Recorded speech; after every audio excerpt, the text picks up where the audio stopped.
Yo, what is up, YouTube? Radar 25 back here with my co-host Michael Fuentemania.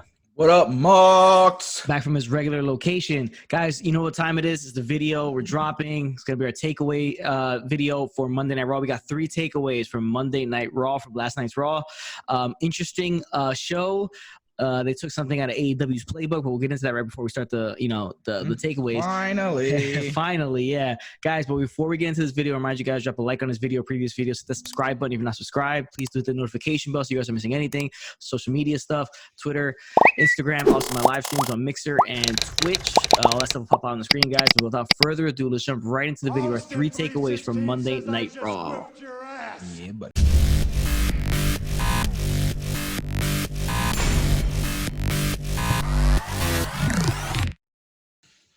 All right, guys. So Monday Night Raw, interestingly enough, decided, since we've been saying this from the beginning, it took them 2.5 months to follow AEW's lead and put people that they already have at the Performance Center training in the crowd. Now they went a step further and had everybody like kind of stand the whole time and then put plexiglass all throughout the whole like barrier and everything. Yeah, it was a hockey arena basically. It was a rink. Like, yeah. They had boards and everything. Yeah, it's about time that like you put a live crowd, and just so much better. It adds more energy to the show. It's not as hard to get through because you're just not quiet. Every little thing is so quiet. I just wish they would stop with the 3 hours for right now. It's just like I keep seeing the same 4 people every time, and like I see Charlie 19 times, and then I see MVP and Lashley 19 times. And a few weeks back, it was the Lita stable, and it's just like every 5 seconds there's just too much going on. It's just the same 8 people are on the show. It's just like cut it 2 hours or 2.5. Just it's a struggle sometimes. Yeah, well, this is the one thing that WWE decided to do. It took them 2.5 months to copy AEW, and the fact they have guys, they have women, men there in the back training who are in area. They could test them. That's what they said beginning. They showed that they're all tested. They're all standing 6 feet apart from each other. But do something, have people cheering. It gives a better feel to the show, especially during the some of the promos, some of the matches, stuff like that. Yeah. Especially with one of the matches that happened later on tonight. Guys, the show started off with the Kevin Owens show, and he's basically talking to Asuka. Asuka comes out still chanting Becky's name. Obviously, Becky had to relinquish the title because she's pregnant.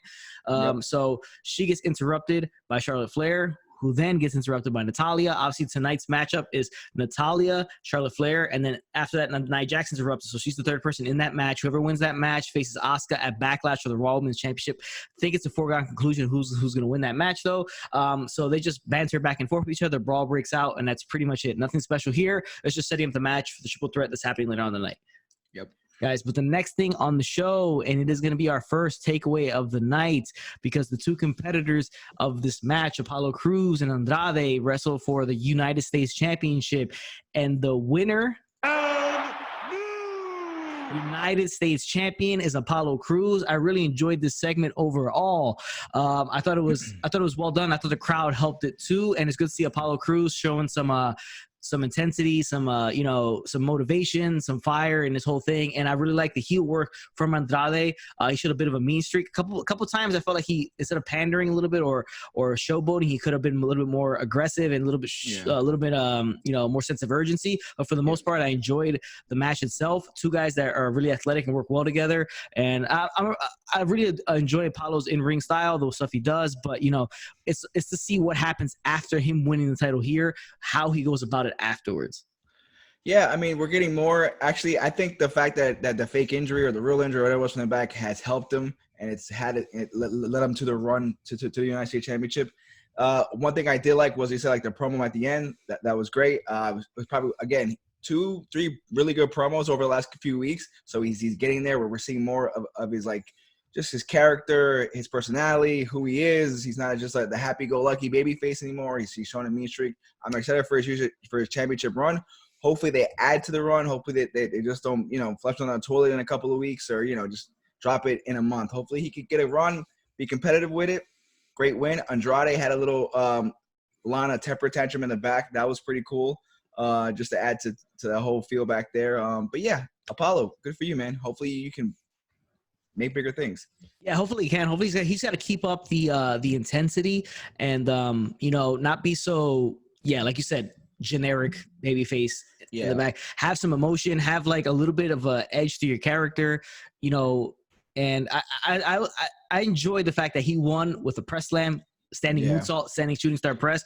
That was interesting because, you know, it's not really his finisher, but you see him do it as like a spot in the match. He actually won the match by doing that. Selena Vega did take a bump, a knee to the face in this match too as well, so she got involved a little bit. But overall, I enjoyed the segment. Really well done. Happy for Apollo Crews. It's a good title for him to have. They obviously will probably have a rematch at Backlash between these two guys again. But it'd be nice to see Apollo get on a little bit of a run and really start to develop his character and get a little bit more like, you know, animated, I would say. Yeah, and this is a perfect time because a lot of the guys aren't around right now, and it's for those guys that haven't been used for years and years and years to really step it up and show what they've got. Because, I mean, how many more chances is Apollo going to get? So this is his chance. Hopefully he just takes them by the balls and, you know, makes a run out of it. So let's see what happens. Yeah. So, you know, enjoyed the segment. Overall good. Happy for Apollo. Let's see what he does. Let's see how they book him after this. And he's got to keep that. He's got to keep pushing as it goes on, because they can give him a lot of shitty stuff to do, but he can make it work if he's giving it all, like, and really buying into the whole thing. So hopefully it all works out for Apollo.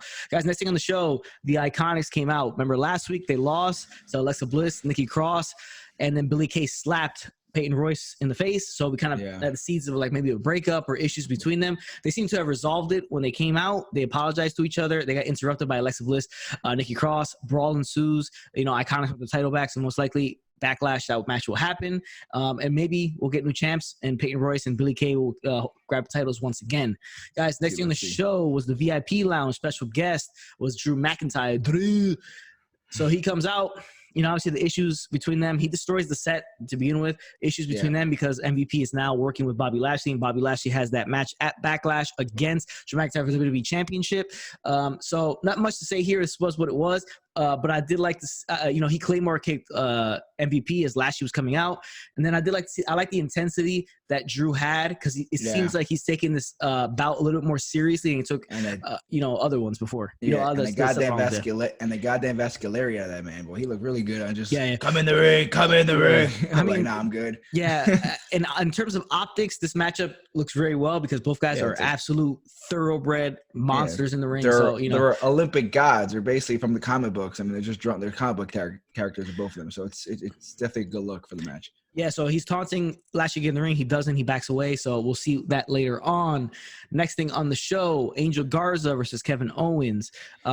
Interesting little thing, though. I want to go back to the Andrade Apollo Crews match. That's the Angel Garza. I do not like these like backstage promos in front of the TV while the match is going on. I don't like it. Plus, this guy was talking about fucking, so he was talking about sex while talking about the match. It was really weird. It was odd. It caught me off guard. I was surprised to hear that. That was kind of odd. Yeah. And like you said, just don't do that during the match. Like you're killing the match. It's a U.S. title match. Like it's a big match. It's not like you're just two random jobbers. Yeah. Just come on. Like I understand Garza's involved in the crew, but and then you completely, it's totally distracting. But then what he's talking about is even more distracting. It doesn't do anything. You weren't expecting him talking about fucking. You know what I'm saying? I'm talking about sex. Like you weren't expecting that shit, and it caught him off guard. Even though that's all he really does, but at the end of the day, it's still like, I mean, it doesn't add to the show. And you had 19 different promos from 4 of the same people, you know, the entire time. You could have just done it later on the show. It doesn't make any sense. So the match starts. Kevin Owens is making his entrance. Garza attacks him midway through his entrance, gives him a chop block.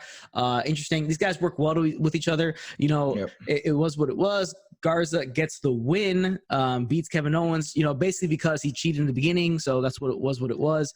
I mean, I didn't love it. Just the fact that Kevin Owens, he beats Seth Rollins at WrestleMania and he just kind of loses things to Garza. I get the whole, like, he hit him in the knee. Yeah. He hit him in the knee before. I know, but it's like, it feels kind of, and to me, it just feels like they just had him win because Andrade lost and they keep that stable at least somewhat interesting and stronger. I guess that's why they did it. I feel like that was the whole reason behind it. I don't know. I don't know. Kind of Garza. He gives me kind of like the Rick Martel model feel to him. Maybe they make it a little more gimmicky. Maybe not as gimmicky as the model, but something like that. Because he kind of reminds me of that kind of type of character, especially the stuff going on with Charlie Caruso and the romance he's trying to create with her. Whatever. Yeah. We'll see what happens with that later on. Next thing, and guys, I am going to say this right now, and we're gonna get it out of the way. He's gonna puke! He's gonna puke! He's gonna! He's gonna! Now that that's over, the shit that sucked, and we're gonna get to it right now. And it's more of the Street Profits and the Viking Raiders and the whatever you can do, I can do better championship. Whatever they're doing, they're golfing. It is cornball humor. I mean, some things were kind of you chuckle at a little bit. They started on the golf course, they got kicked off, went to mini golf, and then they did their little corny stuff after that. I think this stuff is terrible. It's not helping out either team, and I think they just got to get rid of this shit already and get these guys to be more serious. You want to do bowling next week, so. God damn it. It gets no worse. It can't get any worse, right? We'll see next week, though, with the bowling. But this shit sucks. They got to get rid of it. They got to stop it. I understand you want to do something out of the box and comical, but it's not hitting. It's a complete miss. I don't know what the internet's saying about it, but it's not good in any aspects. It's not funny. It's not. Yeah. I'm assuming as a collective, we're all shitting on it. I'm assuming. I don't think there's one person out there. I would hope so. I don't know who really enjoys this. I think Vince the guy's like, this is great. Damn it. Yeah. If you enjoy this, there's something wrong with you, and go fuck yourself. All right, guys. Next thing on the show is Murphy and Austin Theory, along with Seth Rollins. We get to see the trio together. For the first time, Austin Theory changes up his gear a little bit. He's got black tights now with like the Hollywood Hogan lightning bolts on one side, which I thought looked good. It looked good. Yeah, they're going against Humberto Carrillo and Aleister Black. Now, this is going to be takeaway number 2 of the night, guys, and that is because of what happens after the match. The match was fun, but it was short. It was what it was. Theory and Murphy get the win here, but what happens after the match? Now, the entire night, Seth Rollins has been walking around with Rey Mysterio's mask in hand, which is, obviously a callback to when he did the thing with the eye and the steps and everything like that. Now, they threatened to do the same thing to Carrillo in this match while Aleister Black's in the ring after the match is over. And he says to Aleister Black, drop the chair, because, he has a chair in hand, drop the chair, or we're going to do the same thing to Carrillo that we did to Rey. I'm really enjoying everything Rollins is doing right now. I love his mannerisms, all that stuff. It's all good stuff. I'm enjoying it a lot. Now, funny thing is that next week, supposedly, Rey Mysterio will announce his retirement. It's going to be a retirement ceremony. I'm calling bullshit. It's complete bullshit. There's no way Rey Mysterio ends his career on a random Raw in the middle of June. It just doesn't make any sense. It's probably just going to be another weird – and it's hosted by Seth Rollins. So it's like – it's obviously just a ploy. But again, it's just cornball shit, really unnecessary. I don't really dig it, but whatever. But the Monday Night Messiah is still doing a good job. I do like his new crew. I do enjoy it. Yeah, but with Theory and Murphy. I don't know if the AOP ever going to come back. Who knows? But it was a decent little segment. Works out. We'll see what happens next week. It's probably just going to be something weird, and they'll probably lead to a match at Backlash. Yeah, Rey Mysterio, Seth Rollins, most likely. Yeah, we'll probably see. It's probably a smodgy thing. It's not gonna have the same effect that when Mark Henry did his fake retirement with John Cena in the salmon jacket. We're not gonna see anything like that. This might not be hit as good. But I doubt he's gonna retire at pretty much at empty arena with just NXT guys chilling around. That's not the way Rey Mysterio goes out. He's like a Hall of Famer legend. You can't do. Being that this run that he's had is like, since he came back, hasn't been really much of anything. It's been kind of like lackluster. Well, he had the Brock thing with his son. That was a pretty. That was the highlight of his whole thing. That was the highlight of the whole run. Yeah. But they were also in the middle of a pandemic for the last 2 weeks. But I think most of this run was just to get Ray, his son, into WWE probably put him in the performance center as a trainee and become the NXT. I think that's more of what this run was about. Was he in the crowd? I wonder, his son. I didn't see him, but maybe. Nah. I don't think he really wanted to come back to WWE. I think he maybe wanted to do more of like independent stuff and stuff he was doing. But I think to get his son in the front door right there, similar to The Rock, how The Rock's daughter is now in the performance center. I think that's more of that. Maybe he did want to be there in WWE. I just never got the feeling that he did. And I didn't see them as really taking him like to be like a top guy at this point. But we'll see what happens. I really highly doubt he's going to retire. It's like Dustin Rhodes' retirement. It ain't happening like that. These guys have been around for a long time. We all know them. We all know them well. We all like them. Ray needs to have like a 5-star match at WrestleMania to end his career and put some cool guy over, put some young guy over and call it a day. That's the way Ray needs to go out. And that's the way Ray's gonna go out in the long run anyway. Yeah, but enough said. Best thing we see Monday Night Messiah, his crew. If AOP does come back and still with him, that's gonna be a really, really legit crew of guys to have. You have your 3 guys who are like more high flyer hybrid guys. One of them, the big star, being Seth Rollins. 2 younger guys, not Murphy, but Austin Theory, and then Murphy maybe can establish himself as a single star, and then you have one of the more imposing tag teams in the division in the background. So the guys, that's takeaway number 2 of the night. Next thing on the show was the match that was hyped up earlier in the night. Well, I just want to throw in there for Edge had a promo for the greatest match ever. It was a bit long. I'm not loving that his long promos. I was a bit shorter. It's kind of rambling in most parts. And my attention span isn't what it used to be. So it was all right. It was all right. I mean, it's just Edge basically showing his acting chops, Yeah, it was good, but I think he did fine in terms of acting. Yeah, but no, it was a little bit long. Yeah. It's a little bit long. Just keep it a little shorter. Keep it tighter. Yeah. You have to add the whole Taker, documentary thing. I was like, you gotta plug the shit. I guess you gotta plug. You're right. Now, staying on that, the tagline "Greatest Wrestling Match Ever." I'm still not a huge fan of it because I'm not saying that they don't have the ability to, because they obviously do. The two tremendous guys in the ring, especially Randy. He's a natural, and Edge is a tremendous wrestler in his own right, but you're billing it as that, it can only fall short. You know what I'm saying? Yes, of course. The only thing I think they could do is go 60 minutes, draw.